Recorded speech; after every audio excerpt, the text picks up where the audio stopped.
Hello दोस्तों, flick focus देख रहे हैं आप। दोस्तों आज हम एक्सप्लेन करने वाले हैं मूवी रायन को। तो मूवी शुरू होती है रायन के बचपन से, जब रायन के माँ बाप किसी काम से बाहर जाते हैं और जब 2 दिन तक भी वो वापस नहीं आते हैं तो रायन अपने 2 छोटे भाई और एक सबसे छोटी बहन को लेकर एक पुजारी के पास मदद मांगने जाता है। लेकिन वो पुजारी मदद करने का झांसा देकर रायन की बहन को बेचने के लिए डील करने लगता है। पुजारी की ये बात रायन सुन लेता है और वो पुजारी को मार देता है और उसी रात वो अपने भाई बहन को साथ लेकर गांव छोड़कर भाग जाता है। गांव से निकलकर रायन उत्तरी मद्रास पहुंचता है और यहाँ उसकी मुलाकात होती है शेखर नाम के एक आदमी से। और शेखर रायन और उसके भाई बहन को रहने के लिए घर और रायन को एक नौकरी भी देता है। रायन अपने भाई बहन को एक पिता की तरह पालता है और उनका काफी ध्यान रखता है। यहीं से रायन के संघर्ष की शुरुआत होती है और इस क्रूर दुनिया में उसका मकसद केवल जिंदा रहना है और वह निडर होकर अपना जीवन व्यतीत करता है। कहानी कुछ साल आगे बढ़ती है और रायन और उसके भाई बहन बड़े हो जाते हैं। रायन अब एक छोटे से फूड ट्रक पर फास्ट फूड का बिजनेस करता है और इस ट्रक पे वो अपना और अपने भाई बहन का पालन पोषण करता है। रायन अपनी छोटी बहन को बहुत प्यार करता है। रायन का छोटा भाई मुत्थू हमेशा गलत संगत में पड़ा रहता है और वो अक्सर शराब, लड़ाई झगड़े करता रहता है। वहीं रायन का दूसरा भाई जो कि मुत्थू से छोटा होता है, उसका नाम मानिक होता है। वह एक कॉलेज का स्टूडेंट है और वो भी कॉलेज की पॉलिटिक्स और गुंडागर्दी में फंसा रहता है। इन्हीं सब चीजों के लिए अक्सर रायन अपने छोटे भाइयों को समझाता रहता है और दोनों भाई केवल रायन से ही डरते थे क्योंकि रायन का गुस्सा बहुत खतरनाक होता है। इसके बाद कहानी में 2 गैंगस्टर नजर आते हैं। एक है दुरई जो इस इलाके की सभी दुकानों का मालिक होता है सिवाय रायन की दुकान को छोड़कर। वहीं दूसरा गैंगस्टर सेतु जो दूसरे इलाके का गुंडा होता है। सेतु की 2 बीवियां होती है जिनसे वो बहुत प्यार करता है। वो हमेशा दुरई के इलाके पर अपनी धाक जमाने के चक्कर में रहता है और दुरई से उसकी पटती नहीं है। लेकिन ये दोनों गैंगस्टर एक दूसरे से विवाद करने से बचते रहते हैं जिससे इलाके में फिलहाल शांति बनी रहती है और पुलिस वालों को भी उनके खिलाफ कुछ सबूत नहीं मिल पाते हैं। वहीं रायन जो है शेखर को एक पिता की तरह मानता है और वो शेखर को अपने जीवन के बारे में सभी कुछ बता देता है। रायन दुरई के इलाके में बिना गुंडागर्दी किए शांति से रहता है और कोई भी रायन से उलझता नहीं है क्योंकि रायन से सभी डरते हैं। एक दिन दुरई के कुछ लोग एक बार में शेखर से मिलते हैं, तभी वहाँ मुत्थू भी आ जाता है और दुरई के लोगों द्वारा रायन की दुकान के डील की बात सुनकर मुत्थू को गुस्सा आ जाता है और वो एक बियर की बोतल से दुरई के आदमी का सर फोड़ देता है। जिसके बाद मुत्थू को पुलिस पकड़ ले जाती है और पुलिस वाले रायन को पुलिस स्टेशन बुलाते हैं और बताते हैं कि तुम्हारे भाई के खिलाफ कंप्लेंट की गई है और इसने दुरई के आदमी का बोतल से सर फोड़ दिया है। जिसके बाद रायन पुलिस वालों से माफी मांगता है, परंतु पुलिस वाला रायन को बोलता है अभी कोई FIR दर्ज नहीं हुई है, तुम जाकर जिसका सर तुम्हारे भाई ने फोड़ा है उससे बात करो, अगर वह कंप्लेन वापस कर लेगा तो मैं तुम्हारे भाई को छोड़ दूंगा। अब रायन अस्पताल जाकर दुरई के आदमी से माफी मांगता है, लेकिन दुरई का आदमी रायन की बात नहीं मानता है और रायन के भाई को जेल में सड़ाने की बात करता है। तो रायन को भी गुस्सा आ जाता है और रायन उसे धमकी देता है या तो तू केस वापस ले ले वरना मैं तुझे जान से मारकर खुद जेल चला जाऊंगा। यह सुनकर दुरई का आदमी डर जाता है और केस वापस ले लेता है और रायन वापस पुलिस स्टेशन आकर अपने भाई को छुड़ाकर ले जाता है। इसके बाद रायन शेखर के साथ जाकर दुरई से मिलता है और उससे अपने भाई के किए पर माफी मांगता है। दुरई रायन को कहता है कि अपने भाइयों पर थोड़ा कंट्रोल कर वरना कुछ भी बड़ा हो सकता है क्योंकि यहाँ गलती मुत्थू की थी। तो रायन यह कहकर निकल जाता है कि आगे से ऐसा कुछ नहीं होगा। आगे हमें एक पुलिस इंस्पेक्टर दिखाई देता है जिसका हाल ही में यहाँ पर ट्रांसफर हुआ है और उसे दुरई और सेतु के बीच के गैंगवार का पता चलता है। तो वो पुलिस इंस्पेक्टर दुरई और सेतु के बीच विवाद बढ़ाने के लिए एक प्लान तैयार करता है। आगे हमें मुत्थू से एक लड़की झगड़ते हुए दिखाई देती है। असल में यह लड़की मुत्थू से प्यार करती है और उससे शादी भी करना चाहती है, लेकिन मुत्थू उसको सीरियस नहीं लेता है। वहीं वो लड़की सारी बात रायन को बताती है और रायन भी अपने भाई को समझाता है कि ऐसी लड़की तुझे फिर कभी नहीं मिलेगी। इसके बाद हम देखते हैं कि कुछ गुंडे सेतु की गाड़ी पर हमला कर देते हैं जिसमें सेतु को चोट लग जाती है। फिर हमें सेतु की एक बीवी सेतु को उकसाते हुए नजर आती है कि दुरई को मार क्यों नहीं देते और उधर सेतु की गाड़ी पर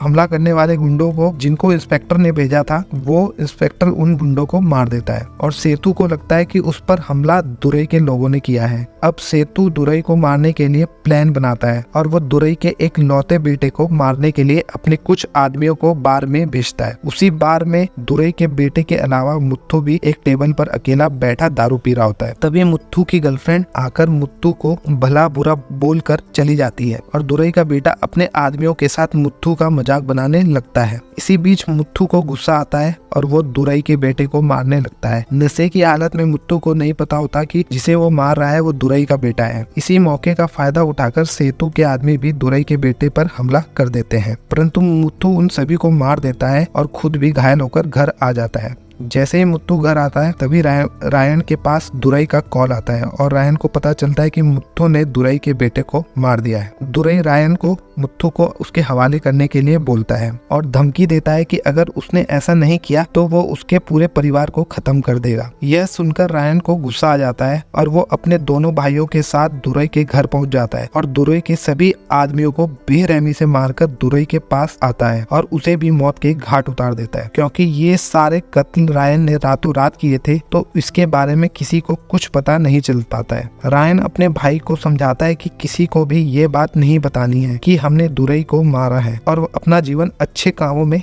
लगाना शुरू करे। वहीं पुलिस इंस्पेक्टर ने जैसा प्लान बनाया था वैसा कुछ नहीं हुआ और एक गैंग का सफाया हो गया। वहीं सेतु भी कंफ्यूज हो जाता है कि आखिर दुरई को किसने मारा। सेतु को लगता है कि शायद इलाके में कोई नया गैंग आ गया है। उधर रायन अपनी बहन दुर्गा की शादी करना चाहता है। वह उसके लिए एक लड़का देखता है जो एक सरकारी नौकरी करता है और अपनी बहन की शादी फिक्स कर देता है, लेकिन लड़के वाले दहेज में 5 लाख के साथ रायन की दुकान भी मांग लेते हैं। तो रायन अपनी बहन की खुशी के लिए वो दुकान भी दे देता है। आगे तीनों भाई दुर्गा की शादी की तैयारी में लग जाते हैं और अभी तक किसी को भी शक नहीं हुआ था कि रायन और उसके भाइयों ने दुरई को मारा है। वहीं रायन दुर्गा की शादी के लिए 5 लाख का इंतजाम करने में लगा रहता है और भाइयों को भी इंतजाम करने के लिए बोल देता है। फिर एक दिन सेतु को पता चल जाता है कि दुरई को रायन ने ही खत्म किया है, इसलिए वो रायन को बुलाता है और उसे अपने गैंग में शामिल होने के लिए ऑफर करता है, लेकिन रायन मना कर देता है, जिससे सेतु आग बबूला हो जाता है और रायन को मारने का प्लान बनाता है। लेकिन रायन सेतु के बनाए प्लान को खराब कर देता है और उसके सभी आदमियों को चुन चुन के मार देता है। अब सेतु को डर लगने लगा था कि जैसे रायन ने दुरई के गैंग का सफाया किया है उसी तरह रायन कहीं उसका भी सफाया न कर दे, इसलिए वो रायन को मरवाने के लिए कहीं अटैक करवाता है, लेकिन रायन सभी को मार देता है। इसके बाद रायन शेखर के साथ मिलकर एक बात डिस्कस करता है कि सेतु के द्वारा कराए हमले पर कहीं मेरे परिवार पे आंच न आ जाए,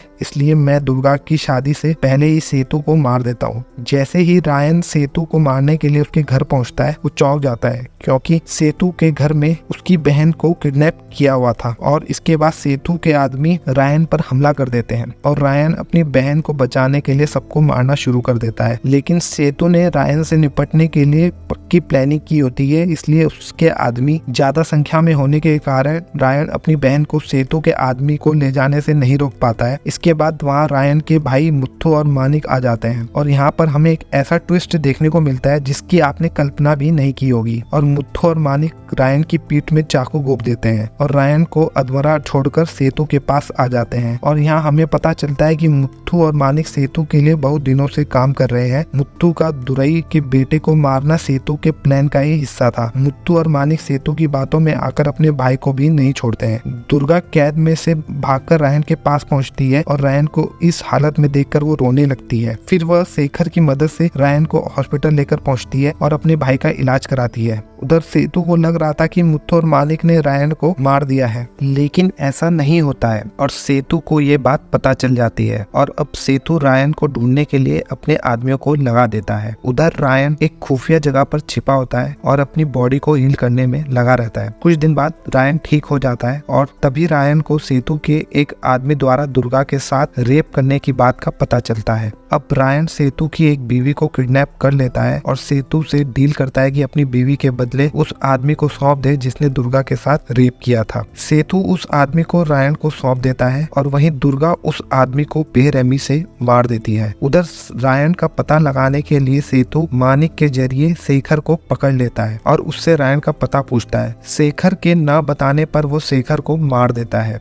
यह सब देखकर पुलिस इंस्पेक्टर रायन और सेतु के बीच सेटलमेंट कराना चाहते हैं और पुलिस इंस्पेक्टर दोनों के बीच मीटिंग फिक्स करवाते हैं। दोनों को शांति समझौते के लिए प्रस्ताव दिया जाता है और दोनों मान भी जाते हैं। उधर रायन के भाई रायन के पैरों में गिरकर रायन से माफी मांगते हैं। रायन दोनों भाइयों को माफ कर देता है। इसी समझौते के बाद एक बहुत बड़ा मेला का आयोजन होता है और सेतु इसी मेले में रायन को मारना चाहता है। तभी इन सबके बीच दुर्गा मानिक को चाकू घोंपकर मार देती है और कहती है कि तुमने मेरे भाई को मारा कैसे। इसके बाद रायन दुर्गा को ऑटो में घर भेज देता है और एक एक करके सेतु के सभी आदमियों को मार देता है और अंत में सेतु और मुत्तू को भी खत्म कर देता है। दरअसल ये पूरा प्लान पुलिस इंस्पेक्टर का था। उसने रायन को ऑफर दिया था कि अगर वो सेतु और उसके गैंग को खत्म कर देगा तो वो उसे पैसे और उससे सजा से मुक्त कर देगा। लेकिन रायन अपना काम खत्म करके पुलिस इंस्पेक्टर से बिना मिले ही अपनी बहन और अपने छोटे भाई के बच्चे को लेकर शहर छोड़कर चले जाता है और कहानी यहाँ पर समाप्त हो जाती है। तो दोस्तों, कैसी लगी आपको ये कहानी कमेंट में हमें जरूर बताएं और अभी तक अगर आपने चैनल लाइक या सब्सक्राइब नहीं किया है तो प्लीज चैनल को लाइक एंड सब्सक्राइब कर दीजिए। मिलते हैं ऐसे किसी नए वीडियो में, तब तक के लिए bye bye, take care and thanks for watching.